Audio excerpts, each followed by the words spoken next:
From the Newstalk ZB newsroom, this is Newsfix. In this update, the government's being accused of taking the country back decades by scrapping Let's Get Wellington Moving. In a joint statement with local councils, it's confirmed it's being dissolved to make way for other projects, including a second Mount Victoria tunnel and the Basin Reserve upgrade. The Golden Mile plans will still go ahead, led by the Wellington City Council. Cycling Action Network Chair Patrick Morgan says the government's just dusted off a 1960s vision of more roads through the city, which will make congestion worse, waste money and make carbon pollution even worse. Wellington should reject this stupid tunnel idea. A number of freshwater experts fear their work's about to be tipped down the drain. The government's announced it'll replace the National Policy Statement for Freshwater Management 2020.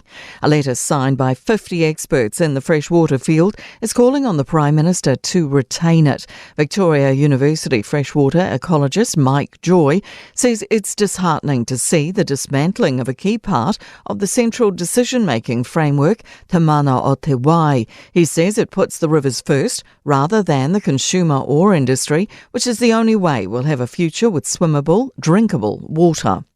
Fire crews have been battling two suspicious house fires in the Christchurch suburb of Northcote this morning. A fire and emergency spokesperson says the fires are in close proximity to one another and are being deemed suspicious. Most New Zealanders believe in climate change and its human cause. New research by Auckland and Waikato universities shows 8 out of 10 people have high levels of belief and concern about it.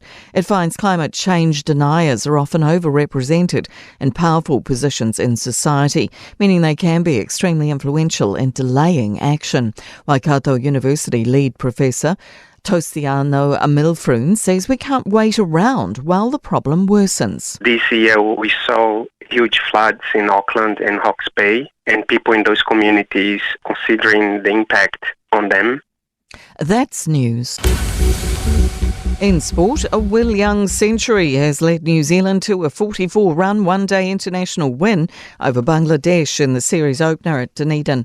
His 105 came as part of 239 for 7 in their rain-affected 30-over innings. Young also provided the fielding highlight. He avoided the rope by centimetres when catching Sharaful Islam one-handed at deep mid-wicket.